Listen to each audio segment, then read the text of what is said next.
এই গরমে যখন কোনো কিছুই মুখে দিতে ইচ্ছে করে না, তখন ভাতের সাথে একদম সাদামাটা পাতলা মাছের ঝোল হলে আর কিছুই লাগে না।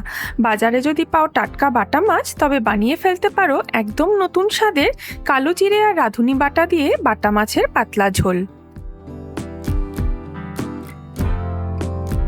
বাটা মাছের পেট পরিষ্কার করে ধুয়ে জল ঝরিয়ে নিয়েছি। পরিমাণ মতো নুন, হলুদ মাছের দুপিঠেই খুব ভালোভাবে মাখিয়ে নেব।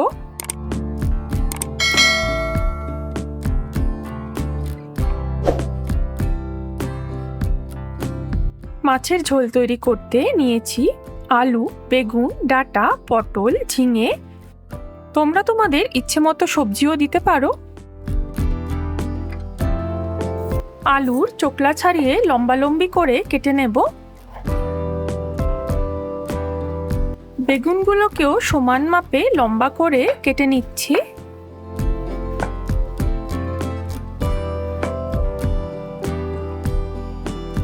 খুব বড় পটলগুলো মোটামুটি 4 ভাগ করছি, আর একদম সরু পটলগুলো 2 ভাগ করে নেব।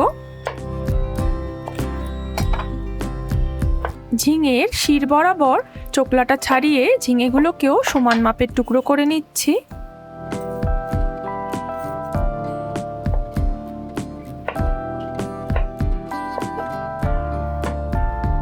আলু আর পটল আমি আগে থেকে একটু হালকা করে ভাপিয়ে নেব, তাতে রান্নাটা অনেক তাড়াতাড়ি হয়।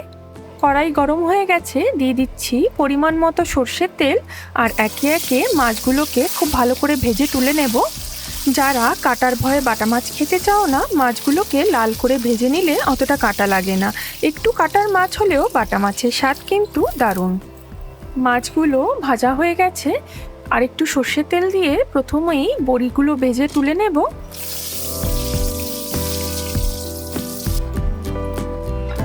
হালকা ভাপিয়ে নেওয়া আলু আর পটলগুলোতে সামান্য একটু নুন আর হলুদ মাখিয়ে একটু লালচে করে ভেজে নেব।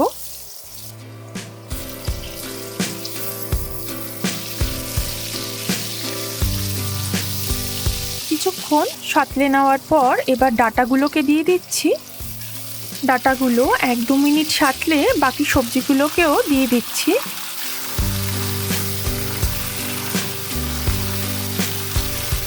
একটু সাঁতলে নিয়ে পরিমাণ মতো নুন দিয়ে দেব। একদম ধিমে আছে সবজিটাকে ঢেকে দেব 3 থেকে 4 মিনিটের মতো, এতেই কিন্তু সবজি সেদ্ধ হয়ে যাবে। দিয়ে দেব 1 চা চামচ হলুদ গুঁড়ো আর 1/2 চা চামচ লঙ্কা গুঁড়ো। আমি এখানে কাশ্মীরি লঙ্কা ইউজ করেছি। মশলাটাকে সাঁতলানোর সময় সামান্য একটু জল দিয়ে দেব। মশলাটাকে খুব ভালো করে কষিয়ে নিচ্ছি। মশলা কষানোর সময় দিয়ে দিচ্ছি সামান্য পরিমাণ চিনি, এতেও ঝোলের রঙটা খুব সুন্দর হয়। আর এবার পরিমাণ মতো গরম জল দিয়ে দিচ্ছি। ঝোল ফুটে ওঠা অবধি অপেক্ষা করব, আর এরপর মাছগুলো একে একে ঝোলের মধ্যে দিয়ে দিতে হবে।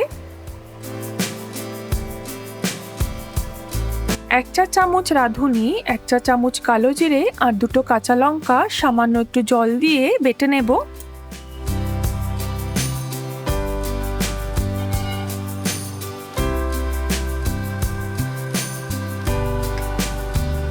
ঝোলটা নামানোর আগে ঠিক 2 থেকে 3 চামচ এই কালো জিরে আর রাঁধুনি বাটা দিয়ে দিতে হবে।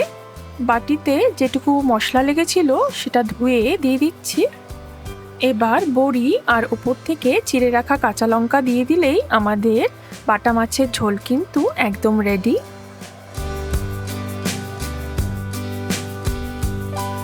কালো জিরে আর রাঁধুনি দিয়ে বাটা মাছের ঝোলের স্বাদটা একদমই অন্যরকম, মুখে নিমেষেই রুচি এনে দেবে। তোমরা কিন্তু অবশ্যই ট্রাই করো, আর আমাকে জানাতে ভুলো না। লাইক, শেয়ার আর সাবস্ক্রাইব করো, আর ততক্ষণে দেখতে থাকো 5 স্পাইস স্টোরিজ।